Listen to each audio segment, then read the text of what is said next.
Séraphim de Sarov, troisième partie, le Saint-Esprit. Lecture Jean Naroun. Le porteur d'un message. Séraphim de Sarov était-il devenu un de ces hommes, uniques dans une génération, d'après les dires d'Isaac le Syrien, qui, portés par la prière perpétuelle, fruit du Saint-Esprit, atteignent au sommet de la spiritualité chrétienne. Homme céleste et ange terrestre, élu de la Vierge, avant de quitter la terre, lui restait-il un message à diffuser? Oui. Celui qu'il choisit pour son porte-parole n'était ni moine ni clerc, mais, comme Michel Mantouroff, un jeune noble des environs, un grand malade. Fils unique ayant perdu son père de bonne heure, Nicolas Motovilov fit des études universitaires, vécut comme on vit dans le monde, pécha et souffrit.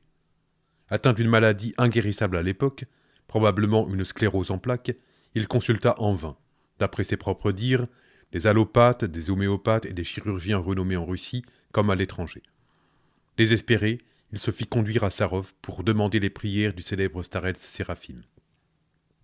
« J'arrivai au désert de Sarov le 5 septembre 1831, écrit-il dans ses mémoires. J'eus le bonheur, le 7 septembre et le 8, jour de la nativité de la Sainte Vierge, d'avoir 2 entretiens avec le père Séraphim, avant de dîner et après le dîner, dans sa cellule. Mais je ne fus pas guéri. Le lendemain, le 9 septembre, on me conduisit dans son proche désert, près de la source. Il était en conversation avec une multitude de gens qui l'entouraient. 4 de mes hommes me portaient dans leurs bras. Le 5e soutenait ma tête. Ils m'assirent près d'un grand et très gros sapin qu'on voit encore au bord de la rivière Sarovka, dans le pré où le starets d'habitude fait ses foins. À ma prière de me guérir, il répondit « Je ne suis pas médecin. C'est à un médecin qu'on doit s'adresser quand on veut être guéri d'une maladie quelconque. » Le malheureux avoua ses échecs auprès du corps médical et dit que la grâce de Dieu, par l'entremise des prières du starets, restait son seul espoir. Il me posa une question, continue Motovilov. « Croyez-vous en notre Seigneur Jésus-Christ, qu'il est Dieu homme, et en sa très sainte mère, qu'elle est toujours vierge ?» Je répondis « Je crois. » « Et croyez-vous, demanda-t-il encore, que le Seigneur qui, dans le temps, par une seule parole, un seul geste, guérissait immédiatement les maladies des hommes, peut, avec autant de facilité qu'auparavant, venir en aide à ceux qui l'implorent? Et que l'intercession de sa très sainte mère est toujours toute puissante, et qu'en vertu de cette intercession, notre Seigneur Jésus-Christ peut immédiatement et par une seule parole vous rendre la santé. Je répondis qu'en vérité, de tout mon cœur, de toute mon âme, je croyais. Autrement, je ne serais pas venu. Si vous croyez, dit-il en guise de conclusion, vous êtes déjà guéri. Et comment guéri, demandai-je, quand mes gens et vous-même vous me tenez dans vos bras? Non, dit-il, vous êtes complètement guéri. Tout votre corps maintenant est sain. Il ordonna à mes gens de s'éloigner et me prenant par les épaules, il me mit debout. Tenez-vous bien, mettez vos pieds par terre comme ça, n'ayez crainte, vous êtes tout à fait guéri. Puis il ajouta en me regardant gaiement, vous voyez comme vous vous tenez bien. Bien sûr que je me tiens bien puisque c'est vous qui me tenez, répondis-je. Mais lui, en retirant ses mains, et maintenant je ne vous tiens plus, et vous restez debout sans mon aide. Allez donc, sans crainte. Dieu vous a guéri. Allez donc, avancez. Il me prit par la main et, me poussant légèrement dans le dos, me fit faire quelques pas dans l'herbe et sur le terrain inégal près du sapin, en répétant « Tenez, mon ami, voyez comme vous marchez bien. » Et oui, parce que vous avez la bonté de me conduire. Non, il enleva sa main. Le Seigneur vous a entièrement guéri. Sa sainte mère le lui a demandé. Vous pouvez maintenant marcher sans moi. Allez. Et il me poussait pour que j'avance. Je tomberai, je me ferai mal. Mais non, vous ne tomberez pas. Vous ne vous ferez pas mal, mais vous marcherez d'un pas assuré. Me sentant rempli d'une force nouvelle, je me mis à marcher, mais il m'arrêta. Ça suffit. Êtes-vous persuadé maintenant que le Seigneur vous a guéri en réalité, pour de bon? Voyez quel miracle il a fait pour vous. Il a pardonné vos péchés et enlevé vos iniquités. Croyez donc en lui, espérez en sa bonté, aimez-le de tout votre cœur et remerciez la Reine des cieux pour son bienfait. Toutefois, affaibli comme vous l'êtes par 3 années de souffrance, ne marchez pas trop à la foi, et veillez sur votre santé comme sur un don précieux de Dieu.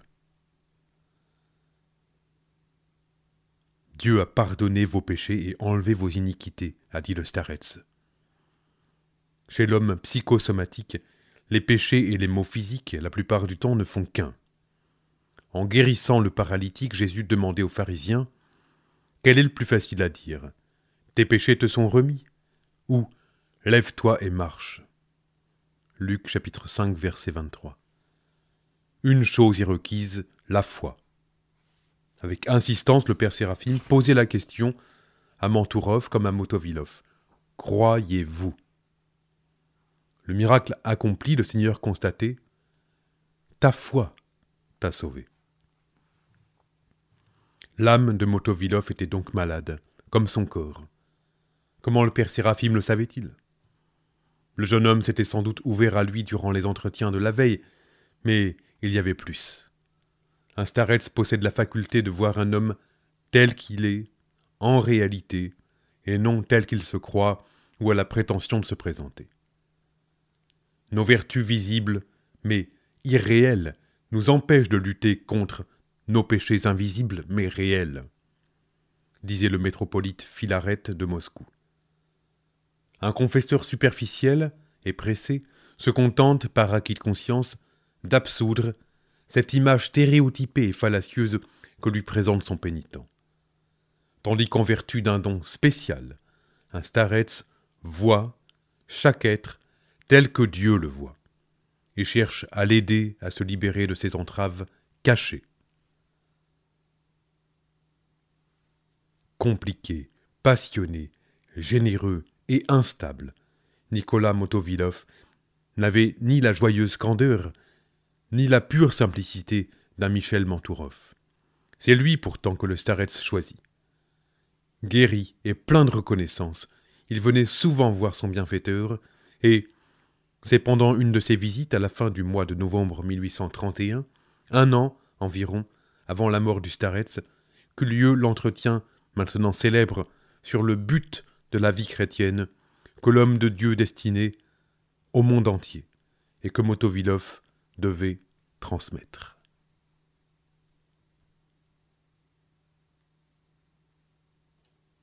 Le but de la vie chrétienne. C'était, écrit Motovilov, un jeudi. Le ciel était gris, la terre était couverte de neige et d'épais flocons continuaient à tourbillonner lorsque le père Séraphim engagea notre conversation dans une clairière, près de son petit ermitage, face à la rivière Sarovka, coulant au pied de la colline. Il me fit asseoir sur le tronc d'un arbre qu'il venait d'abattre et lui-même s'accroupit en face de moi. « Le Seigneur m'a révélé, dit le grand starets, que depuis votre enfance, vous désiriez savoir quel était le but de la vie chrétienne, et que maintes fois vous aviez interrogé à ce sujet des personnages même assez haut placés dans la hiérarchie de l'Église. » En effet, dès l'âge de 12 ans, Motovilov avait été tourmenté par des inquiétudes de ce genre. Il n'en avait pourtant pas parlé au père Séraphim. La réponse qu'il reçut différait sensiblement de celle entendue jusqu'alors. Le but de la vie chrétienne consiste en l'acquisition du Saint-Esprit. L'acquisition du Saint-Esprit? Mais le Saint-Esprit, qui est-il au juste? La troisième personne de la Sainte Trinité. Non une force impersonnelle et impalpable. Une personne à laquelle l'Église adresse ses prières. L'Esprit annonce le Messie, parle par les prophètes, inspire les Écritures. Il repose sur le Christ jusqu'à la fin de son ministère terrestre. Ressuscité, le Christ donne l'Esprit à l'Église. Là où est l'Esprit, là est l'Église, dira saint Irénée de Lyon. En Occident, cette personne, qui n'a pas de nom propre, a été oubliée à un tel point qu'au deuxième concile du Vatican, on a pu l'appeler « ce grand méconnu », celui dont on ne sait comment parler et où les paroles sonnent creux. L'Orient n'a jamais cessé d'approfondir son mystère. Les docteurs de l'Église ont cherché à définir son rôle. Les hésicastes l'ont appelé pour féconder la prière du cœur. L'Église l'a invoqué pendant chaque Eucharistie au moment de l'épiclèse. Mais quel chrétien au XIXe siècle lui concédait-il une place particulière dans son existence de tous les jours? Comment l'acquisition? Demanda Motovilov, perplexe. Je ne comprends pas tout à fait. Il était en effet difficile de comprendre. Comment peut-on acquérir, s'approprier la troisième personne de la Sainte Trinité, et quel bénéfice l'homme en tirait-il? Le Starret explique. Le Saint-Esprit est donneur de grâce autant que don. C'est en ce sens qu'on peut l'acquérir, en s'emplissant de sa grâce, en le faisant demeurer en nous, en devenant des temples du Saint-Esprit. Toute vertu pratiquée au nom du Christ nous apporte la grâce du Saint-Esprit. La prière plus que toute autre chose. Mais Motovilov s'impatiente. « Père, dit-il, vous parlez toujours de l'acquisition de la grâce du Saint-Esprit comme du but de la vie chrétienne. Comment puis-je la reconnaître? Les bonnes actions sont visibles, mais comment l'Esprit Saint peut-il être vu? Comment puis-je savoir si, oui ou non, il est avec moi? Voir Dieu. La grande question est posée. L'homme peut-il ou ne peut-il pas voir Dieu? Selon Aristote, toute connaissance a pour origine l'expérience des sens. Selon les néoplatoniciens, Dieu étant au-delà de l'expérience sensible, la connaissance mystique ne peut être que symboliquement réelle. Les questions relatives au Saint-Esprit et à la grâce formaient à partir du IXe siècle à Byzance le noyau central autour duquel gravitait la pensée théologique inséparable de la spiritualité. À la fin du Xe siècle et au début du XIe, l'abbé du monastère de Saint-Mamas à Constantinople, Siméon dit le nouveau théologien, mérita pleinement ce titre, captivé qu'il était par le mystère du Saint-Esprit habitant en nous et se manifestant sur les degrés supérieurs de la vie spirituelle comme lumière. Quelle est la nature de cette lumière divine? Est-ce une perception sensible ou intellectuelle? Dieu est lumière, dit saint Siméon, et il communique de sa clarté à ceux qui s'unissent à lui, dans la mesure de leur purification. Ô miracle! L'homme s'unit à Dieu spirituellement et corporellement, parce que son âme ne se sépare pas de l'esprit, ni le corps ne se sépare de l'âme. Dieu entre en union avec l'homme entier.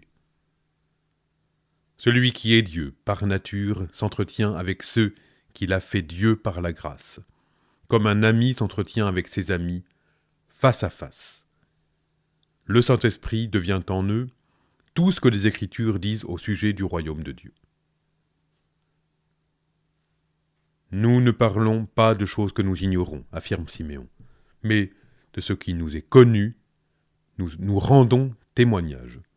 Dieu est lumière et ceux qu'il rend dignes de le voient comme lumière. Ceux qui l'ont reçu comme lumière. Car la lumière de sa gloire précède sa face et il est impossible qu'il apparaisse autrement que dans la lumière. Plus tard, au XIVe siècle, la question brûlante de la possibilité d'une union réelle à Dieu, de l'accessibilité à sa nature inaccessible, donna de nouveau lieu à Byzance à des débats théologiques passionnés. Saint Grégoire Palamas, 1296-1359, porte-parole des moines attonites et archevêque de Thessalonique, défendit devant des conciles parfois houleux le point de vue hésicaste, ne laissant aucun doute sur la réalité de la lumière incréée. Nous n'entrerons pas ici dans les détails d'une doctrine remontant au 1er siècle de l'Église, faisant partie de sa tradition orientale, professée par les pères grecs. Grégoire Palamas eut le mérite, en la formulant définitivement, de l'étayer par un fond dogmatique.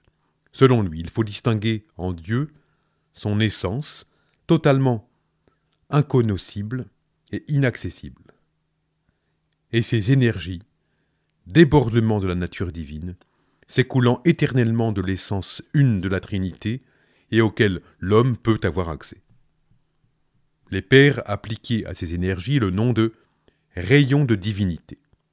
Palamas les appelait divinité tout court, lumière incréée ou grâce. C'est la lumière inaccessible où Dieu habite, d'après saint Paul. C'est la gloire dans laquelle Dieu apparaissait aux justes de l'Ancien Testament. C'est la lumière éternelle dont l'humanité du Christ était pénétrée et qui rendit sa divinité visible aux apôtres lors de la transfiguration. C'est la grâce incréée et déifiante, présage de la résurrection, partage des saints de l'Église vivant dans l'union avec Dieu. Enfin, c'est le royaume des cieux, où les justes resplendiront comme le soleil. Matthieu chapitre 13, verset 43.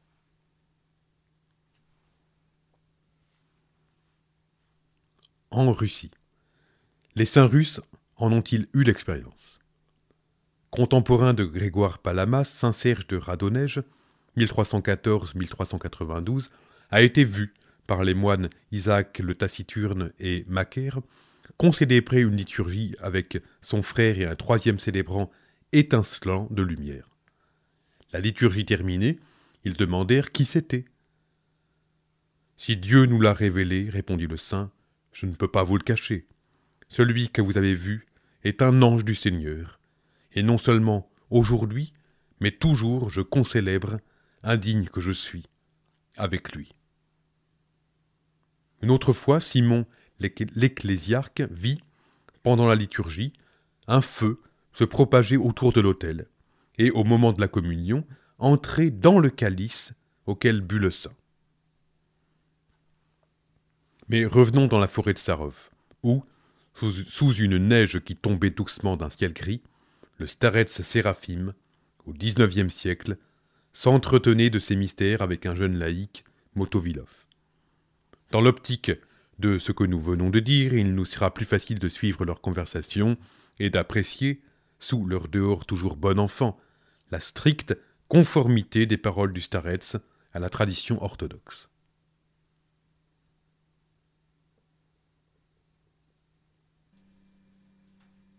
Orgueil intellectuel, barrière à la vision. À la demande de Motovilov, comment le Saint-Esprit peut-il être vu? Comment puis-je savoir s'il est avec moi? Le starets répondit. À l'époque où nous vivons, on est parvenu à une telle tiédeur de la foi, à une telle insensibilité à l'égard de la communion avec Dieu, qu'on s'est éloigné presque totalement de la vraie vie chrétienne. Sous prétexte d'instruction, de science, nous nous sommes engagés dans une telle obscurité d'ignorance que nous trouvons inconcevable tout ce dont les anciens avaient une notion assez claire pour pouvoir parler entre eux des manifestations de Dieu aux hommes, comme de choses connues de tous et nullement étranges. 500 ans plus tôt, au seuil de la Renaissance, Grégoire Palamas formulait déjà les mêmes pensées. Certains hommes méprisent le but proposé aux chrétiens, ironisait-il, sous prétexte qu'il est trop modeste. Les biens indicibles qui vous ont été promis pour le siècle à venir. N'ayant pour connaissance que la science expérimentale, ils l'introduisent dans l'Église de ceux qui pratiquent la sagesse du Christ. Ceux qui ne possèdent pas de connaissances scientifiques, déclare-t-il, sont des ignorants et des êtres imparfaits. Se développant dans un monde sécularisé et matérialiste, ces idées ont fait du chemin. Il y a beaucoup de manières de manquer de foi, pense un théologien anonyme russe dont les écrits ont récemment franchi le rideau de fer.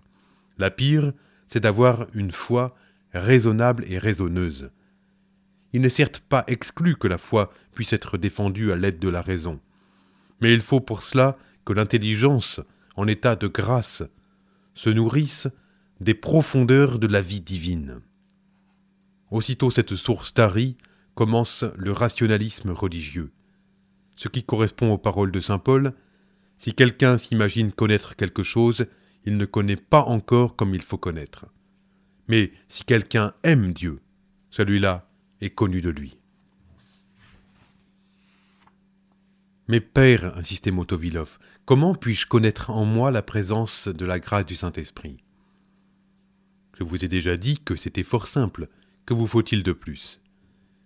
Il me faut le comprendre mieux encore.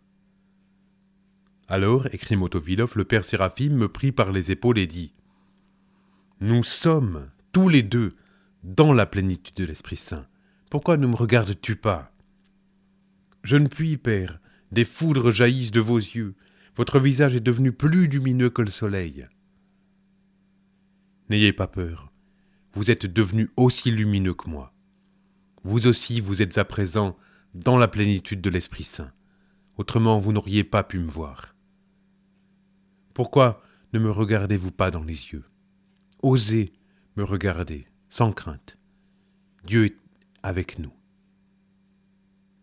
Je le regardai, et une peur encore plus grande s'empara de moi. Imaginez-vous un homme qui vous parle, sa face se trouvant comme au milieu d'un soleil de midi. Vous voyez le mouvement de ses lèvres, l'expression changeante de ses yeux. Vous entendez le son de sa voix. Vous sentez ses mains vous serrer les épaules. Mais en même temps, vous n'apercevez ni ses mains, ni son corps, ni le vôtre.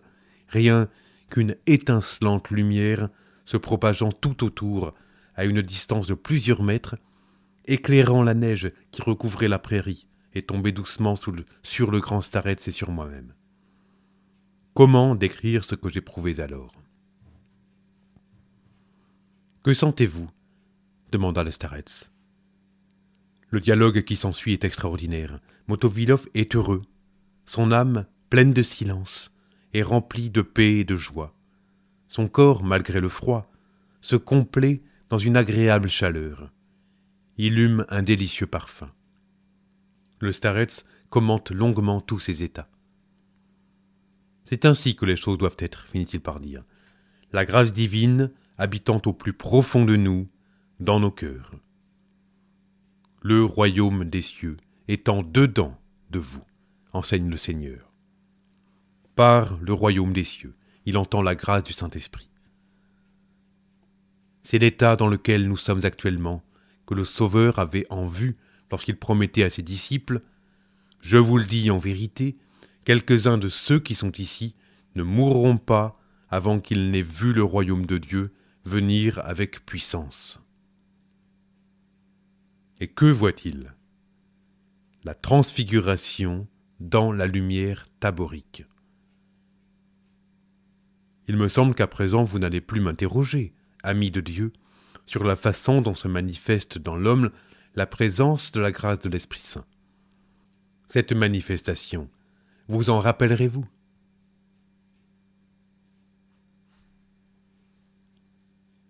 Diffusion du message. Je ne sais, Père, si Dieu me rendra digne de garder toujours cette grâce dans ma mémoire avec autant de netteté que maintenant. Et moi, répondit le Starets, je crois au contraire que Dieu vous aidera à garder ces choses à jamais dans votre mémoire. Autrement, il n'aurait pas été aussi rapidement touché par mon humble prière et n'aurait pas aussi promptement exaucé le désir du misérable Séraphim.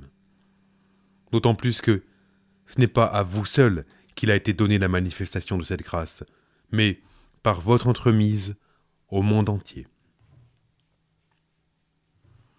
On ne peut qu'admirer la tranquille assurance avec laquelle, du fond des bois dans lesquels s'était écoulée sa vie d'ermite, le Starets prophétisait la diffusion mondiale d'un message confié à un jeune laïc peu préparé à se souvenir de son contenu. Mais, quand l'enseignement vient de l'esprit, la mémoire se conserve intacte, disait le père. Sans son aide, il est évident que Motovilov n'aurait jamais pu reconstituer une conversation pleine de doctrine, de théologie et de citations bibliques.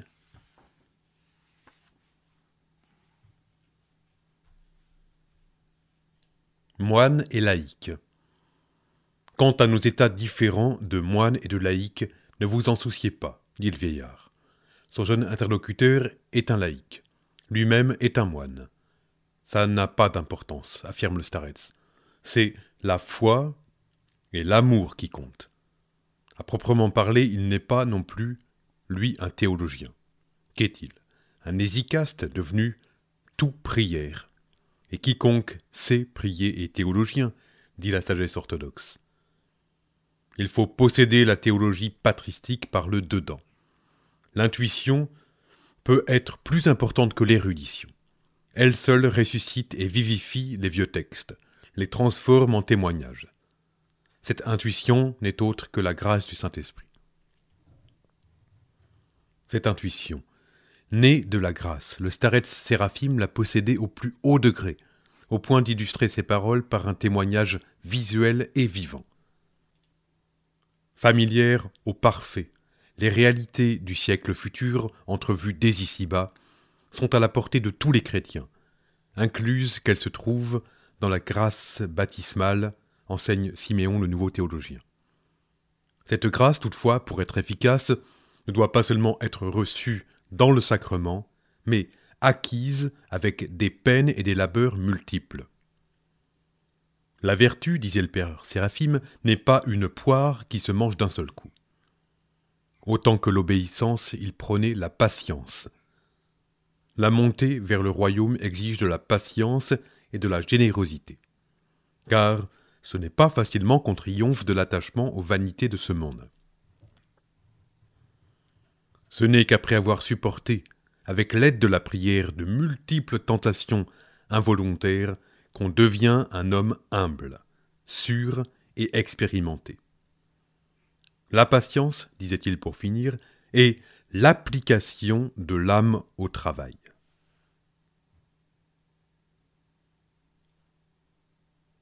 Notre conduite ici-bas. Le cœur de l'homme étant capable de contenir le royaume des cieux, il faut qu'avant tout, il cherche ce royaume, ce qui ne veut pas dire que toute jouissance terrestre lui soit interdite. La nécessité, les peines et les malheurs font partie de notre existence, mais ils ne doivent pas en constituer toute la trame. C'est pourquoi, par la bouche de l'apôtre, le Seigneur nous recommande de porter les fardeaux les uns des autres. Lui-même nous donne le commandement de nous aimer mutuellement, afin que, réconfortés par cet amour, la marche douloureuse vers la patrie céleste nous paraisse plus facile. Tout ce que vous demanderez au Seigneur, vous l'obtiendrez, pourvu que ce soit à la gloire de Dieu et pour le bien du prochain. Car Dieu ne sépare pas le bien du prochain de sa gloire. Tout ce que vous ferez au plus petit d'entre vous, c'est à moi que vous le ferez. Et le starets termine par une pensée originale. Quant à solliciter des biens personnels, faites attention de ne prier que pour des choses dont vous avez un besoin urgent. Vous serez peut-être exaucé, mais il vous sera demandé pourquoi vous avez voulu obtenir ce dont vous auriez pu facilement vous passer. Voilà, amis de Dieu, je vous ai maintenant tout dit. Je vous ai montré en toute réalité ce que le Seigneur et sa Sainte Mère ont voulu, par mon humble entremise, vous révéler. Amen. Allez en paix. J'ai vu, de mes propres yeux, conclut Motovilov, le rayonnement de la lumière ineffable dont le Saint était la source, et je suis prêt à le certifier sous la foi du serment.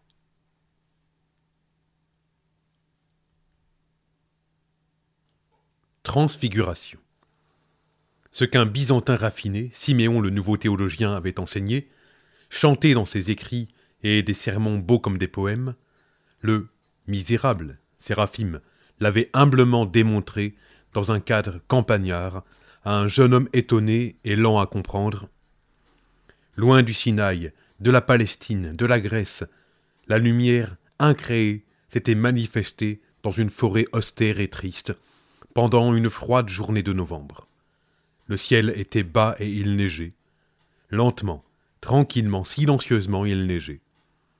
Rien n'est comparable à la douceur ouatée d'un jour de neige en Russie. Comme pour le prophète Élie, Dieu ne vint ni dans l'ouragan ni dans la tempête. Il vint pour le starets Séraphim dans la paix de la neige qui tombe. Au jeune homme assis devant lui sur le tronc d'un arbre coupé, le vieillard donne le titre étrange de « Votre Théophilie, ami de Dieu ». Car tous ceux qui cherchent Dieu d'un cœur sincère sont ses amis. Motovilov représente ces chercheurs. Universitaire influencé par l'Occident, tempérament passionné, âme inquiète, il est déjà contemporain des étudiants révoltés, des malades, si fréquents au XXe siècle, dont un psychiatre connu a pu dire « Environ un tiers des patients ne sont pas atteints d'une névrose clinique définissable, mais ils souffrent de ce que leur vie est dépourvue de sens et de contenu. » À Motovilov, en quête de ce sens, le starets répond « Le Saint-Esprit ». Synonyme du royaume de Dieu, il nous y mène. En définitive, qui est-il, sinon l'agent de notre déification? Car à la suite de saint Irénée, les pères de l'Église n'ont cessé d'affirmer que Dieu se fit homme pour que l'homme puisse devenir Dieu. Enivrante perspective. Antidote dont un siècle plus tard, un monde sécularisé et ivre d'incertitude aura désespérément besoin. La petite transfiguration du starets Séraphim n'eut-elle d'autre témoin que Motovilov à cause de l'inopportunité de sa divulgation, à l'époque, en dehors de la forêt de Sarov. La Russie n'était pas prête, le monde extérieur encore moins.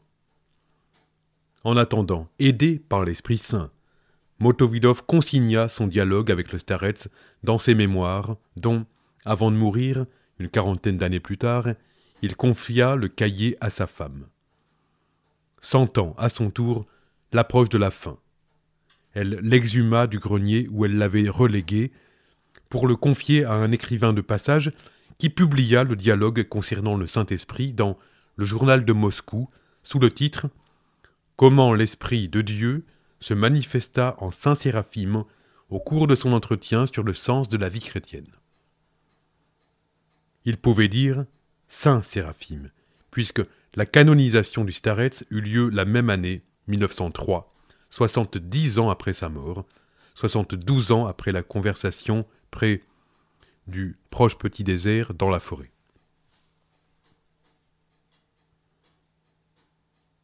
Le grand départ. Comme beaucoup de saints, le père Séraphim connaissait à l'avance l'heure de sa mort et s'y préparait. Quand vous reviendrez à Sarov, vous trouverez ma porte définitivement close, disait-il à certaines personnes. À d'autres, il envoyait des messages. Eux-mêmes, ils ne me verront plus. À son voisin de cellule, le frère Paul, il annonçait « Ce sera bientôt la fin ». Dans la simplicité de son cœur, le bon frère Paul se demandait si c'était de la fin du monde que le starets voulait parler. « Ma vie s'amenuise, disait-il. Mon corps est mort à tout. Mais mon esprit, c'est comme s'il était né hier. » Et son visage, tandis qu'il prononçait ces paroles, resplendissait de cette lumière joyeuse dont on le voyait souvent illuminé. Le souci majeur du vieil homme restait l'avenir de Diveyevo, qu'il prévoyait trouble et orageux. « Maintenant, vous ne manquez de rien, disait-il aux sœurs, mais quand je ne serai plus, vous aurez beaucoup de maux. Que faire? Tel est votre lot. Il vous faudra de la patience. Priez constamment. Remerciez Dieu pour tout. Soyez toujours joyeuse. Ne laissez pas l'esprit de découragement vous envahir. Priez pour vos bienfaiteurs. Ne les remerciez pas en paroles. En les remerciant directement, vous les priveriez de la récompense à laquelle ils ont droit. Moi aussi, venez sur ma tombe, quand vous aurez le temps, le plus souvent possible. Tout ce que vous aurez sur le cœur, toutes vos peines, face contre terre, racontez-les-moi, comme à un vivant.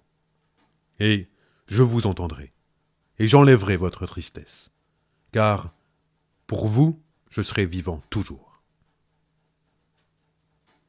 Je vous confie à Dieu et à sa Sainte Mère. Ne craignez rien. Après bien des tribulations, l'ordre reviendra au couvent avec la 12e supérieure dont le nom sera Marie. Au père Basile, curé de Diveyevo et confesseur des moniales, il renouvelait ses instructions de mansuétude. M'ordonnant, écrit le père Basile, d'être aussi tolérant que possible au confessionnal, ce que j'ai toujours fait, malgré les critiques. Cette tolérance, basée sur l'espoir illimité en la bonté divine, était un des traits saillants de la spiritualité du père Séraphim. Les pécheurs et les malheureux, pour lui, ne faisaient qu'un. Le 1er janvier 1833 était un dimanche. Le starets vint à l'église pour la construction de laquelle il avait, dans sa jeunesse, quêté des fonds, vénéra les icônes, alluma devant elles des cierges, ce qui était contraire à ses habitudes, et communia à la liturgie. L'office terminé, il prit congé des frères présents, les embrassa, les bénit, et sortit de l'église par la porte nord. On remarqua sa fatigue, sa faiblesse corporelle, mais son comportement était comme à l'ordinaire, tranquille et gai. Dans le courant de la journée, il reçut beaucoup de monde. À une sœur de Diveyevo, il donna 200 roubles afin qu'elle achetât du pain dans un village voisin, la provision de la communauté étant épuisée. À une autre, il dit « Hé, Matouchka, quel nouvel an vous aurez! La terre se remplira de gémissements et de larmes. » Mais personne ne voulait croire qu'il allait mourir. Le frère Paul, pourtant, remarqua que pendant la journée, à 3 reprises, le starets sortit de sa cellule pour se rendre dans le voisinage de l'église de la Dormition de la Vierge, à l'endroit qu'il avait désigné comme celui de sa future sépulture, et il resta longtemps, pensif, regardant la terre. Tard, dans la soirée, le frère Paul l'entendit chanter. On était au temps de Noël, mais des hymnes pascals montaient de la cellule du père Séraphim. Ayant vu la résurrection du Christ, resplendit, resplendit, nouvelle Jérusalem. Ô Christ, notre Pâque très sainte. Le Christ est ressuscité des morts, par sa mort il a vaincu la mort. Le matin vers 6 heures, au moment de se rendre à l'office, le frère Paul sentit, dans l'entrée, une odeur de fumée. Il avait souvent mis le père Séraphim en garde contre un incendie possible lorsqu'il partait pour la forêt, laissant sa cellule pleine de cierges allumés. Le starets répondait qu'il n'y avait pas de danger. Sa mort seulement serait annoncée par un début d'incendie. Le frère Paul, sur le moment, n'y pensa pas. Ayant prononcé la prière d'usage, il frappa à la porte, mais ne reçut pas de réponse. Dehors, on entrevoyait, dans l'obscurité, des moines se rendant à l'église. Le frère Paul cria « Mes pères et frères, ça sent la fumée. Je me demande ce qui brûle. Le starets a dû partir au désert. » Un jeune novice, Anikita, accourut et, d'un violent coup d'épaule, fit sauter le crochet de la porte. On vit, dans la cellule, des morceaux de toile, ainsi que des livres posés pêle-mêle sur un banc en train de se consumer lentement, embrasés par un cierge tombé d'un bougeoir. Mais il n'y avait, autrement, aucune lumière. Se demandant si le starets s'était assoupi après une nuit passée en prière, les moines, indécis, se bousculaient à la porte. À l'église, entre-temps, la liturgie de l'aurore se poursuivait. Après l'épiclèse, on chantait « Digne es-tu d'être loué éternellement, Mère de Dieu » lorsqu'un jeune homme entra précipitamment et avertit les moines de ce qui se passait. Plusieurs sortirent pour courir vers la cellule du starets.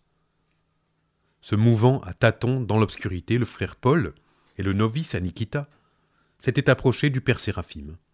On apporta une chandelle et, à sa lumière falote, on vit l'homme de Dieu à genoux devant l'icône de la Vierge de tendresse. La joie de toutes les joies, comme il l'appelait. Tête nue, revêtu de son éternelle houppelande blanche, l'évangile qu'il avait l'habitude de lire déployé devant lui.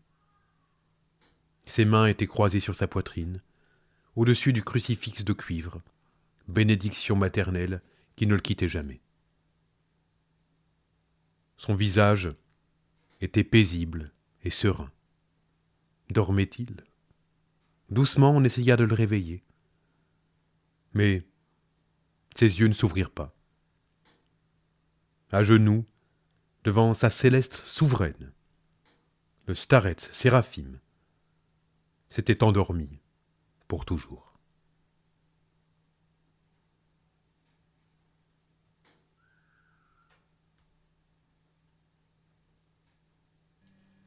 Ceux qui restent. Tandis qu'à Diveyevo le couvent retentissait de gémissements et de pleurs, on se préparait, à Sarov, à l'enterrement du grand moine, dont la présence, pendant 50 ans, avait sanctifié le désert. 8 jours durant, le corps resta exposé, découvert, dans la cathédrale de la Dormition de la Vierge. Des milliers de gens, venus de près et de loin, s'y pressaient pour faire leurs adieux à leur bien-aimé Batiouchka. Le jour de l'enterrement, la foule était si dense que les cierges, près du cercueil, s'éteignaient faute d'air. L'higoumène Nifont officiait. Il n'y eut pas de sermon. Les paroles du starets, encore vivantes dans toutes les mémoires, en tenaient lieu. Qu'était le starets pour ces foules? Un thaumaturge, un voyant, un exorciste, un devin? Un vrai père, avec tout ce que la paternité comporte de sagesse, de force, de stabilité et de virile tendresse. Quelqu'un à qui l'on pouvait tout dire avec la certitude de ne jamais être rejeté ou incompris. À son contact, les hommes malmenés par la vie reprenaient espoir, se découvraient meilleurs. Les pécheurs se transformaient en fils prodigues. On pleure d'avoir offensé un être aimé, tandis qu'on ne regrette pas d'avoir transgressé les commandements d'un despote. Dans l'optique du starets, Dieu était amour, uniquement. On l'oublie trop. Au lieu d'accabler les pécheurs et de les menacer, le Père Séraphim parlait de la miséricorde divine. Si nous remplissions un océan de pleurs de repentir, disait-il, nous n'arriverions pas à satisfaire le Seigneur, qui, gratuitement, nous donne sa chair et son sang en nourriture et en breuvage, afin de nous laver de nos souillures, nous purifier, nous vivifier, nous ressusciter. La paix de l'homme de Dieu se communiquait à ses interlocuteurs. Celui qui marche dans la paix ramasse, comme avec une cuillère, les dons de la grâce, disait-il. Autour de lui, le paradis se reconstituait. On entendait dire que les animaux sauvages le servaient et qu'il offrait à ses visiteurs, hors de saison, des fruits célestes d'une saveur exquise. Des milliers de malheureux accourus à Sarov voyaient, au bout de leur pénible route terrestre, s'entr'ouvrir le portail lumineux du royaume des cieux. « Venez à moi, vous tous qui êtes fatigués et chargés, et je vous donnerai le repos. Prenez mon joug sur vous, car je suis doux et humble de cœur, et vous trouverez le repos pour vos âmes, car mon joug est doux et mon fardeau léger. » Matthieu chapitre 11, versets 28 à 30. Le starets aimait particulièrement répéter souvent ces paroles du Christ. Ce type de christianisme, pense Berdyaev, pour lequel l'élan vers Dieu, la grâce, les dons charismatiques comptent plus que la discipline ecclésiale et les préceptes de la morale juridiquement formulés, pourrait éveiller, chez l'occidental, des doutes concernant son efficacité. De toutes les formes du christianisme, pourtant, il est le plus proche de ses origines évangéliques. Un starets est un guide parfait pour un christianisme de ce genre. Nicolas Motovilov, qui se trouvait dans la ville de Voronej, fut averti de la mort de son bienfaiteur par l'évêque du lieu, un saint homme auquel le starets apparut à 2 heures du matin pour l'informer qu'il avait quitté la terre. Sans attendre d'autres confirmations, le prélat célébrait le jour même une messe de requiem. Quant à Motovilov, en toute hâte, il prit la route. La distance entre Voronej et Sarov était considérable. Il n'arriva pas à temps pour le dernier adieu. Son désespoir était tel que l'higoumène Nifont, pour le consoler, lui donna le livre des évangiles que le starets lisait tous les jours et dont la couverture avait été légèrement roussie par le feu, ainsi qu'une petite croix en bois de cyprès que le père Séraphim avait fabriquée lui-même et encadrée dans de l'argent provenant d'une pièce de monnaie ancienne que sa mère lui avait donnée lors de son pèlerinage à Kiev. Quant à la grande croix octogonale, en cuivre, bénédiction maternelle, et l'icône de la Mère de Dieu, joie de toutes les joies, devant laquelle à genoux il est mort, je les ai envoyés, dit l'higoumène, à la communauté de Diveyevo.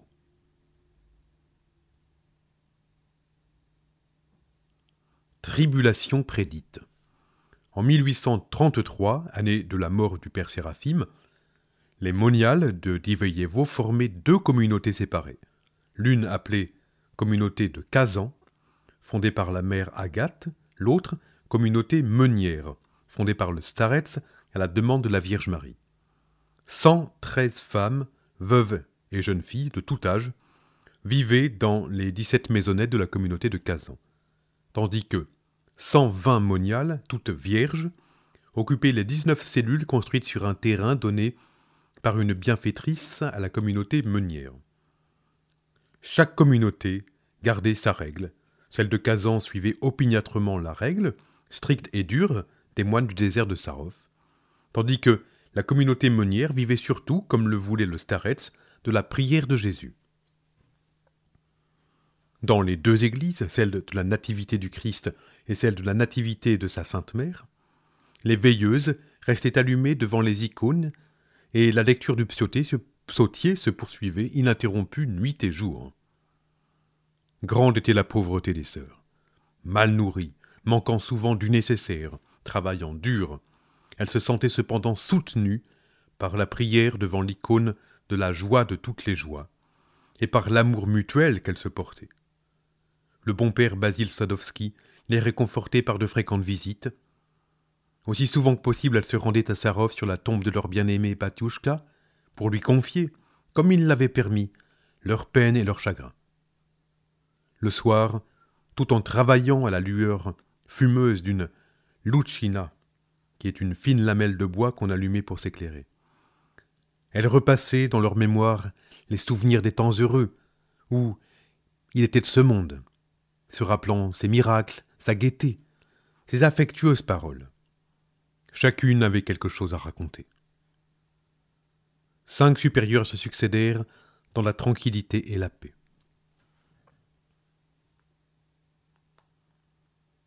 Le visiteur étranger. Mais le novice Ivan Tikhonov, canonarque du monastère de Sarov, était loin d'abandonner ses visées sur Diveyevo. Le seigneur U. Judas, François d'Assise, Élie de Cortone, Séraphim de Sarov, Ivan Tikhonov. De plus en plus souvent, il se mit à visiter sa cousine, moniale de la communauté de Kazan, dont les sœurs avaient été moins proches du starets Séraphim que celles de la fondation postérieure. Persuasif, beau parleur, possédant une certaine instruction, sachant peindre des icônes et chanter à l'église, il en imposait à ces femmes simples et finit par acquérir, parmi elles, des sympathisantes. Par contre, dans la communauté meunière, la résistance à ses avances fut immédiate et unanime.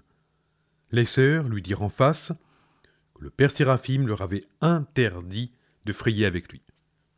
Furieux, il se serait écrié « Je jure de ne pas prendre de repos tant que je n'aurai effacé de la face de la terre, le souvenir même de la communauté meunière. Je me transformerai en serpent, mais j'y pénétrerai. » L'orgueil perdit Lucifer, il perdit Ivan Tikhonov, canonarque de Sarov. Dans son désir frustré de se faire passer pour le successeur spirituel du starets Séraphim, le peintre de Tambov manqua totalement de mesure. Comme les moines de Sarov blâmaient à l'unanimité sa conduite, il quitta le désert, entra dans un autre monastère, obtint l'ordination sacerdotale sous le nom de Josaphat et écrivit d'une plume alerte une vie du starets Séraphim qui eut du succès à Saint-Pétersbourg et lui valut d'être présenté à l'impératrice. Ayant désormais des entrées à la cour, il se crut tout permis. On aurait dit que son but était de détruire systématiquement tout ce que l'homme de Dieu avait désiré et accompli. Le starets voulait conserver la séparation entre les deux communautés. Le père Josaphat obtint leur fusion. La communauté de Kazan perdait sa règle, celle du père Séraphim n'était plus composée de vierges. Le starets tenait à ses églises. Le père Josaphat les ferma, éteignit les veilleuses, arrêta la lecture du psautier, déplaça le moulin, démolit des cellules. Le starets rêvait de construire sur un terrain qu'il avait acquis à prix d'argent une église cathédrale. La réalisation de ce projet devait être empêchée. Michel Mantourov, détenait les papiers légalisant l'achat du terrain. Comme il refusait de s'en séparer, le starets l'ayant expressément défendu, le père Josaphat calomnia Michel aux yeux du général Kouprianov. Sans payer les gages qu'il devait à son intendant, l'irascible militaire, à son retour de Pologne, le chassa des terres qu'en son absence il avait si bien géré. À pied, mourant de faim, Michel et Anne, mendiants volontaires, rentrèrent à Diveyevo, où, afin qu'ils puissent se construire une isba, le père Basile leur donna les 70 roubles qu'il avait péniblement économisés pour ses vieux jours. Pendant 29 ans, lit-on dans la chronique de Diveyevo, la communauté souffrit de l'immixtion dans ses affaires et de la tutelle d'Ivan Tikhonov. Une lutte incessante se poursuivit, pendant ces longues années, entre les sœurs de la communauté qui, restées orphelines, défendaient les préceptes de leur fondateur et père, et l'ennemi du genre humain, Ivan Tikhonov, qui, parmi des personnes peu instruites et spirituellement aveuglées, avait trouvé des adeptes. Il faut être complètement dépourvu de sens surnaturel pour ne pas voir, dans les événements de Diveyevo, ce genre de combat. La naïve chronique a raison. Le combat que le starets, durant toute sa vie, avait mené contre le démon se poursuivait après sa mort. Vous ne vivrez pas jusqu'à l'Antéchrist, mais les temps de l'Antichrist, vous les traverserez, présidait-il à ses orphelines. On pourrait même supposer, sans trop d'invraisemblance, que les temps troubles de Diveyevo préfiguraient les temps troubles et tragiques par lesquels l'Église russe aurait bientôt à passer. Tout porte à croire que le starets l'entendait ainsi. Diveyevo, fief de la Vierge, serait menacé par les forces des ténèbres comme la terre russe elle-même. Le visiteur étranger, Ivan Tikhonov, au cœur froid, marchait entre-temps de victoire en victoire. Pendant les fêtes du couronnement de l'empereur, Alexandre II, il décida de demander, par l'entremise d'une demoiselle d'honneur de l'impératrice, l'autorisation de transformer la communauté mixte de Diveyevo en un couvent régulier, avec l'intention mal déguisée d'en prendre la direction. Le temps était venu pour le dernier acte du drame. Après une longue période d'interrègne, une nouvelle supérieure venait d'être élue par la communauté. Issue d'une famille de noblesse tyrienne, Elisabeth Ouchakov était intelligente, équilibrée et ferme de caractère. Pendant plusieurs années, elle avait rempli à Diveyevo la charge ingrate d'économe et connaissait bien la situation dans laquelle se trouvait le couvent. L'argent que le père Josaphat collectait à Saint-Pétersbourg, par l'entremise de sœurs qu'il envoyait dans la capitale apprendre la peinture, disparaissait sans jamais arriver à destination. Les dépenses insensées auxquelles se livrait le visiteur étranger grévaient le budget. Non seulement il n'y avait pas d'argent, mais il y avait des dettes. Même le pain souvent manquait. Avec beaucoup de patience, Élisabeth fit face à cette situation difficile. Calme, ordonnée, douce avec les sœurs, elle jouit bientôt de l'amour et du respect de tout le monde. À Diveyevo, on commençait à respirer, lorsqu'une rumeur, inquiétante, parvint à la malheureuse communauté. Le nouvel évêque de Nizhny Novgorod, qu'on disait favorable à Josaphat, viendrait bientôt à Diveyevo recevoir les vœux de la supérieure à l'occasion de la transformation décrétée par le Saint-Synode de l'ancienne communauté mixte en un couvent régulier. C'était au mois de mai, peu après Pâques. Monseigneur arriva pendant une nuit d'orage. Le matin, avant même de se rendre à l'église, il convoqua Elisabeth Ouchakov. « J'ai une requête à vous présenter, dit-il. Nous sommes habitués à des ordres. Que désirez-vous ? Il vous faut quitter ce couvent et aller comme supérieur à celui de Davidovo. » Étonnée, Elisabeth se taisait. « Pourquoi vous taisez-vous ? » ?»« Je ne vous comprends pas, monseigneur. Je dis que vous devez quitter Diveyevo et aller au couvent de Davidovo. Il est désorganisé. Vous y mettrez de l'ordre. »« Impossible, » répondit doucement Elisabeth. Monseigneur se fâcha. La guerre était déclarée. Elle fut menée par des folles en Christ.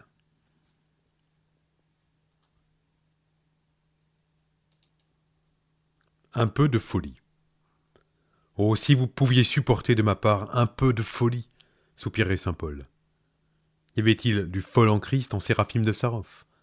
Outrés, les traditionalistes crieraient « Non, leur Batiushka Séraphim, moine exemplaire, fils soumis de l'Église. » Tout cela, il l'était, mais comme les fols en Christ, il dédaignait le confort le plus élémentaire, mangeait de l'herbe, et se livrait parfois à d'amusantes et inoffensives excentricités qui exaspéraient ses confrères monastiques. Son point de vue toutefois sur la folie en Christ était des plus sévères. Ceux qui prennent sur eux la folie en Christ, sans un appel particulier de Dieu, disait-il avec indignation, courent tout droit à la perdition. Parmi les Yurodivi qui traînent, simulant la folie d'un village à l'autre, on en trouverait difficilement un seul qui ne soit pas induit en tentation par le démon sans succomber. Nos pères ne permettaient à personne de jouer au Yurodivi. De mon temps, un seul a voulu l'essayer. Pendant l'office, il s'est mis à miauler comme un chat. Immédiatement, le père Pacôme ordonna qu'on le fasse sortir, de l'église d'abord, de l'enceinte du monastère ensuite.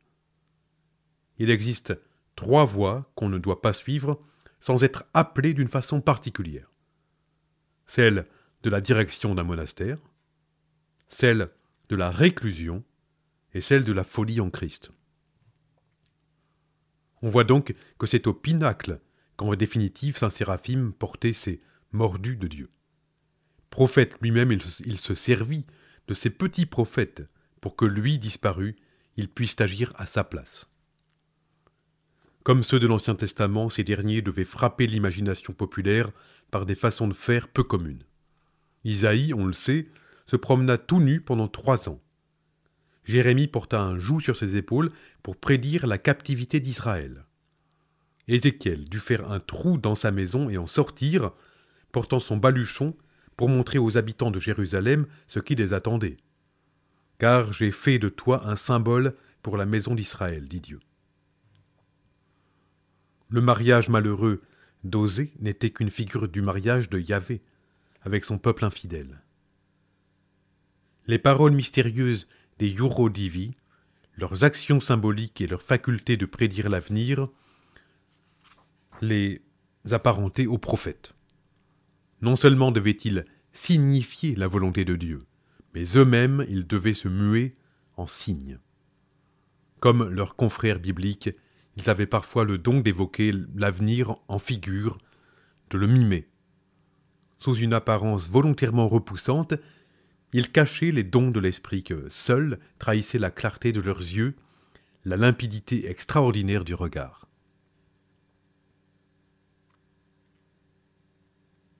Pélagie.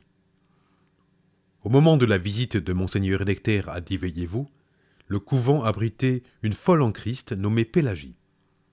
Belle, intelligente, issue d'une famille de marchands aisés, elle avait été donnée en mariage de bonne heure et contre son gré à un commerçant d'Arzamas, que les excentricités de la fiancée rebelle n'avaient pas réussi à rebuter. Avec son mari, elle visita Sarov. Le père Séraphim la reçut en particulier et resta si longtemps enfermé avec elle que le mari s'en offusqua. À son grand étonnement, en reconduisant la jeune femme, le starets lui fit don d'un chapelet, la bénit et la salua jusqu'à terre. C'est à son avenir de martyr volontaire que l'homme de Dieu rendait ainsi hommage. Les folles bizarreries auxquelles se livrait Pélagie, les scandales qu'elle provoquait dans la petite ville, finirent par exaspérer son bon commerçant de mari qui, malgré tout, l'aimait. Ne sachant que faire, il la rouait de coups, l'enchaînait pour l'empêcher de sortir. Mais elle rompait ses liens et, les fers aux poignets, courait la nuit dans les rues, à moitié vêtue, par le froid et sous la neige. Le sacristain la prit une fois pour un fantôme et sonna le tocsin. C'en était trop. Publiquement, on fouetta la coupable. La chair en lambeaux, elle ne proféra pas une plainte. Le Christ n'avait-il pas été flagellé par les soldats romains? Finalement, chassée par son mari et par sa propre mère, elle aboutit à Diveyevo. Le starets était déjà mort. Les sœurs au début ne furent pas tendres pour elle. Pleine de boue, elle salissait la maison, car le plus clair de son temps, elle le passait dans un trou que, tel un chien, elle s'était creusé dans la cour. Elle pleurait beaucoup. Quand on lui demandait pourquoi, elle répondait qu'elle pleurait sur la Russie. Le starets, lui aussi, n'avait-il pas à l'avance versé des larmes sur sa malheureuse patrie? Petit à petit, les sœurs s'habituèrent à cette étrange compagne. Confiée aux soins d'une moniale qu'on ne sait pourquoi elle avait surnommée Bénédicte, Pélagie s'installa dans sa cellule, entre trois portes, sur un bout de feutre pas loin du poêle. Elle laissait ses ongles pousser comme des serres d'oiseaux, ne mangeait presque rien. La nuit, Bénédicte l'entendait converser avec des visiteurs invisibles. Une fois, elle reconnut distinctement la voix du père Séraphime. La clairvoyance accordée au vrai fol en Christ par l'Esprit Saint rendit bientôt Pélagie célèbre. Beaucoup de monde venait lui demander conseil. Ayant entendu parler de cette femme, Monseigneur Nectaire exprima le désir de la voir. Dans la cellule de Bénédicte, Pélagie était assise sur un tabouret recroquevillé sur elle-même. Monseigneur prit un autre tabouret et s'assit à côté. « Que dois-je faire, servante de Dieu?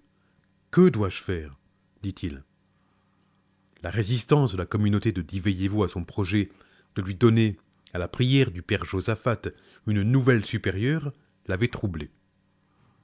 La folle posa sur lui le regard sévère et profond de ses yeux limpides. « C'est en vain, monseigneur, que tu te donnes tant de peine, répondit-elle d'un ton ferme. On ne te livrera pas la mère. Sa barbe appuyée contre sa crosse sacerdotale, branlant doucement le chef. Je ne sais que faire, murmurait le prélat. Soudain, inquiétante, effrayante à voir, Pélagie se redressa et se mit à guerroyer. Elle frappait l'air comme pour oxyre des ennemis invisibles. Casser ce qui lui tombait sous la main. Bénédicte eut juste le temps de faire sortir Monseigneur.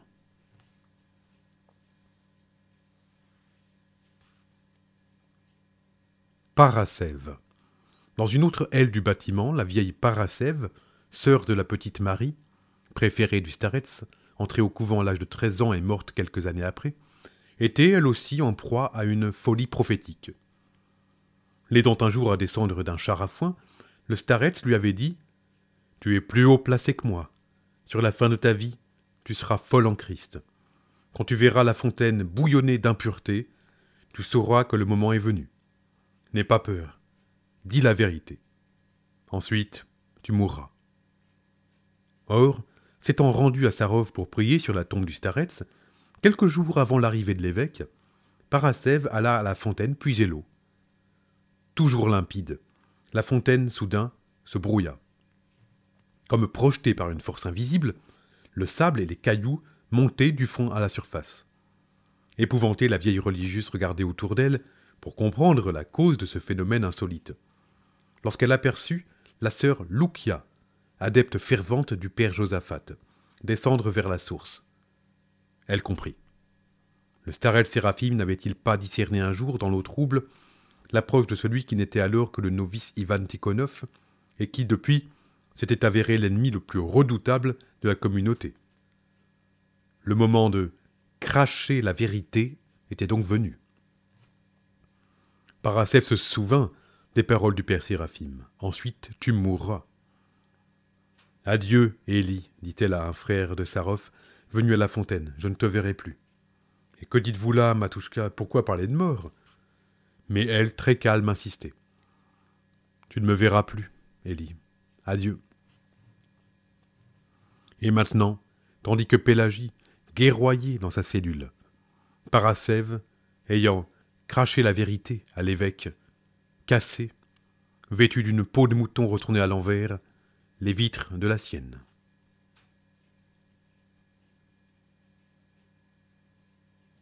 En pleine action. Hystérie de femmes exaspérées. Ce n'est pas ainsi qu'on l'interprétait au couvent. Les gestes, en apparence ridicules, des folles en Christ, deviennent compréhensibles si l'on veut bien croire que c'est contre les esprits des ténèbres qu'ils partent en guerre, ayant la faculté, dès ici-bas, de voir les démons ainsi que les anges. Basile le Bienheureux était connu pour jeter des pierres contre les murs des églises, auxquels se cramponnaient les démons évincés de la liturgie, tandis qu'il baisait le seuil des mauvais lieux où pleuraient les anges, gardiens de ceux qui se trouvaient à l'intérieur.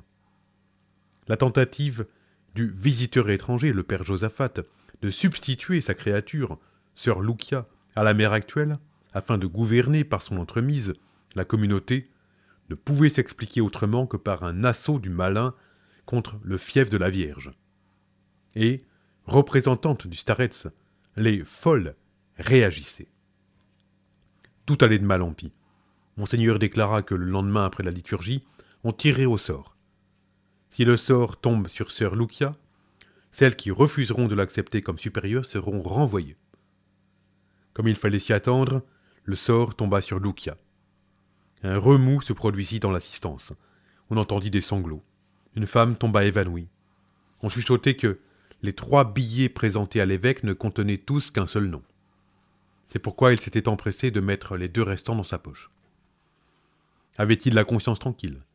Il faut croire que non. Le lendemain matin, en revenant de l'église, il vit la bienheureuse Pélagie assise au bord de la route en train de rouler des œufs de Pâques, jeu auquel s'adonnent en Russie les enfants. On aurait dit qu'il cherchait à être rassuré sur ce qu'il venait de faire. Il arrêta sa voiture et descendit. Voici, servante de Dieu, une prosphore. Une prosphore, c'est un pain d'offrande liturgique. De la liturgie que je viens de célébrer. Elle se détourna. Il aurait dû comprendre et partir, racontait Bénédicte, mais non, il s'approcha d'un autre côté et de nouveau tendit la prosphore. Se dressant soudain, svelte et mince, menaçante et terrible. « De quoi te mêles-tu » hurla la folle, en assénant à l'évêque une gifle magistrale. Il tendit l'autre joue. D'après l'Évangile, frappe l'autre. « T'en as assez d'une, » répondit dédaigneusement Pélagie, et en se rasseyant, se remit à rouler comme si de rien n'était les œufs de Pâques. On imagine le bruit que fit l'affaire. « On te mettra en prison, on t'enfermera dans une maison de fous, » disait-on à Pélagie. « Je n'y ai jamais été, et je n'y serai jamais, » répondait-elle, très calme. En effet, l'affaire n'eut, pour la bienheureuse, aucune suite. Rentré à l'évêché de Nizhny-Novgorod, Monseigneur Nectaire, à plusieurs reprises, lui envoya sa bénédiction, tout en demandant ses prières. Pensait-il au psaume où il est dit « Que le juste me frappe et me châtie », c'est charité. Une fois même, par l'entremise d'un pèlerin, il lui fit parvenir un cadeau. Quant à la bienheureuse Parascève, elle ne vécut que 9 jours après le départ de l'évêque. Assistée par le père Basile, munie des derniers sacrements, elle s'éteignit doucement, comme l'avait prédit son starets. En apprenant sa mort, Monseigneur Nectaire resta songeur. C'était une grande servante de Dieu, soupira-t-il. La liberté des enfants de Dieu triomphait de l'institution. Le dénouement. Le starets n'était-il pas, comme il l'avait montré à maintes reprises, un fils aimant et obéissant de l'Église? Comme beaucoup de saints, pourtant, Siméon le nouveau théologien en Orient, François d'Assise en Occident, il connut ce conflit pénible entre un prophète et des prêtres dont la cécité provisoire empêche d'accepter la vision. Il ne faut pas interpréter les événements de Diveyevo, la guerre par le starets béni, des folles en Christ, comme des gestes d'insubordination, mais comme un moyen de lutte contre les esprits des ténèbres. C'est par l'intervention de la plus haute autorité de l'Église, d'ailleurs, que la vérité triompha finalement. Avant de mourir, le père Séraphim avait nommé Motovilov défenseur des orphelines. Souvent, il venait à Diveyevo et finit par épouser une jeune nièce de sœur Parascève, élevée au couvent. Accompagné de sa femme et de ses 2 filles, il se rendait à Sibirsk à Moscou lorsqu'un léger accident de voiture l'obligea à s'arrêter à Diveyevo, où il possédait une maison. Instruit de ce qui s'y passait, il fut témoin de l'élection forcée d'une nouvelle supérieure, et, sans perdre de temps, décida d'agir. Son plan était de mettre le métropolite Philarète de Moscou, haute et vénérable personnalité qui joua un rôle important dans le renouveau de l'Église russe, au courant de l'affaire. Mais le prélat était parti pour la laure de la Trinité Saint-Serge, dont depuis 1770 les métropolitains de Moscou étaient officiellement abbés, accueillir la famille impériale qu'on y attendait. Or, le vicaire du métropolite résidant sur place, était alors cet archimandrite Antoine, venu une fois à Sarov demander au père Séraphim s'il devait se préparer à la mort et auquel l'homme de Dieu avait répondu qu'au lieu de mourir, il serait nommé au poste important de supérieur d'un monastère vénérable entre tous. Avant de prendre congé de lui, le starets, les larmes aux yeux, lui avait dit « N'abandonne pas mes orphelines ». À l'époque, le père Antoine n'avait pas compris. Mais il comprit maintenant, lorsque Motovilov, qui en toute hâte s'était rendu à la Laure, lui présenta sa requête. Choisissant un moment propice, il en parla au métropolite Philarète, son supérieur et ami, qui, à son tour, mit l'empereur au courant. « J'ai toujours eu des doutes concernant ce père Josaphat. Quand l'impératrice m'en parlait, dit le souverain.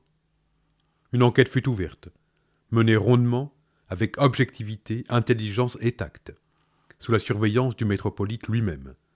Elle eut, pour résultat, la réhabilitation d'Elisabeth Ouchakov, que le père Josaphat essayait de calomnier, et sa confirmation en tant que supérieur du couvent Séraphim d'Iveyevo, comme devait désormais s'appeler la communauté.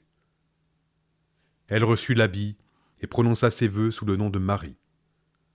L'ordre reviendra avec la 12e supérieure, avait prédit le starets, le nom de laquelle sera Marie. Le père Josaphat, dont l'enquête révéla certains écarts de conduite, fut mis en observation et obligé de signer une déclaration stipulant la promesse de ne jamais plus s'immiscer dans les affaires de Diveyevo. Plus tard, il parvint à être nommé higoumène d'un monastère et prit le mégaloschéma sous le nom de Séraphim. L'amour triompha-t-il de la haine? 1000 religieuses, comme l'avait prédit au starets la reine du ciel, se rassemblèrent bientôt autour de la mère Marie, qui, d'une main ferme et douce, remit à flot la nef chancelante qu'elle avait été appelée à diriger. Le 25e jubilé de la bien-aimée supérieure fut joyeusement fêté à Diveyevo en 1887. Aux côtés de la mère se tenait, pendant les cérémonies, une des premières sœurs de la communauté meunière, la jadis belle et récalcitrante Xenia, devenue mère Capitoline, âgée maintenant de 83 ans. Quand les 12 premières sœurs de la communauté auront quitté ce monde, avait dit le starets en faisant ses adieux au père Basile Sadowski, tu partiras, toi aussi, le 13e. Ta femme te précédera de 2 ans. Cette prédiction se réalisa comme toutes les autres. Regretté de tous, l'humble et fidèle serviteur de Dieu, le père Basile, né en 1800, alla rejoindre ses ouailles 84 années plus tard.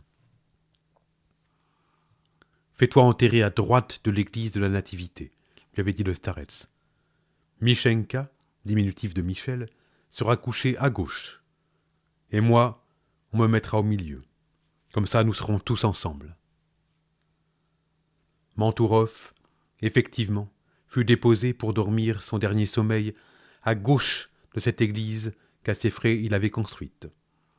Voué à l'abnégation, il ne vit pas à Diveyevo le triomphe de la justice. Il partit à un moment où la victoire du visiteur étranger, au visé sacrilège duquel il s'opposait de toutes ses forces, paraissait presque certaine. Malgré son optimisme, le pauvre Michel était sur le point de perdre courage lorsqu'il vit en rêve son Batiouchka qui lui disait « Viens, nous allons prier ensemble. » Il en conclut que son heure était proche, demanda au gendre du père Sadowski de célébrer une liturgie à l'église de la Nativité, communia, et rentré chez lui dit à sa femme « Dépêche-toi de faire à dîner, autrement tu le regretteras, ce sera trop tard. » Il sortit ensuite dans le jardin pour donner des framboises au gendre du père Sadowski, se sentit un peu las, s'assit sur un banc et rendit l'âme. Son départ fut à tel point paisible que sa femme venue l'appeler pour dîner le crut endormi. Il n'avait que 60 ans. C'était peut-être le disciple le plus parfait du starets, cherchant avant tout le royaume de Dieu et confiant de recevoir le reste par surcroît. Laïc marié, N'incarnait-il pas avant la lettre ce monachisme intériorisé dont on parle de nos jours? D'une grande bonté, le cœur sur la main. Il avait un physique agréable, un visage ouvert et gai, de grands yeux clairs. Devenue orthodoxe, Anne, sa fidèle épouse allemande, finit ses jours à Divievo, où en secret elle prit le voile. Quant à la promesse faite par le starets de reposer un jour entre ses deux amis, le père Basile et Michel, beaucoup s'en étonnaient. N'était-il pas enterré à Sarov? Pourquoi serait-il transporté à Divievo? Quelqu'un posa la question à Mère Marie. Elle parut réfléchir, puis, après un moment de silence, « Les reliques restent souvent longtemps cachées, dit-elle. Étrange réponse qu'on comprend mieux à l'heure actuelle, où l'on ignore ce que sont devenus les restes du père Séraphim. » Quant à Nicolas Motovilov, l'humble serviteur du starets, comme il aimait à se désigner, il quitta ce monde le 14 juillet 1879, à l'âge de 71 ans. Vers la fin de sa vie, le côté spirituel de sa nature compliquée et ardente prit définitivement le dessus sur ce qu'il y avait en lui de trop terrestre et de mondain. Voyant partout dans le monde l'esprit de l'Antéchrist, se sentant un voyageur étranger ici-bas, il entreprenait de plus en plus souvent de lointains pèlerinages, et, dans les lieux saints les plus reculés de l'immense Russie, on connaissait sa haute silhouette couronnée de cheveux blancs. Le pèlerin perpétuel s'apparente au fol en Christ. « Tu es aussi fou que moi, Nicolka, lui disait avec une familiarité affectueuse la bienheureuse Pélagie. Un mois avant sa mort, Motovilov fit un rêve qu'il raconta à sa femme. La reine du ciel lui apparut dans son sommeil et lui promit de l'emmener bientôt en pèlerinage dans une contrée inconnue où elle lui ferait faire la connaissance de beaucoup de saints dont il n'avait jamais entendu parler. Après ce rêve, ses forces commencèrent à l'abandonner. Il mourut paisiblement dans son domaine de Simbirsk, mais fut enterré à Divievo. Sa femme retourna vivre au couvent où elle avait passé son enfance et sa jeunesse.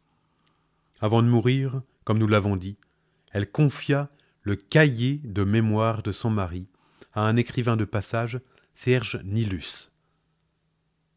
C'est alors que, pour la première fois, on entendit parler de l'extraordinaire entretien auréolé de lumière divine que le starets avait recommandé à Nicolas Motovilov de divulguer. Incompris, comme il l'aurait été dans la deuxième moitié du XIXe siècle, il acquiert, au XXe, une signification d'une ampleur inattendue, non seulement pour la Russie, mais, comme le starets l'avait prévu, pour le monde entier.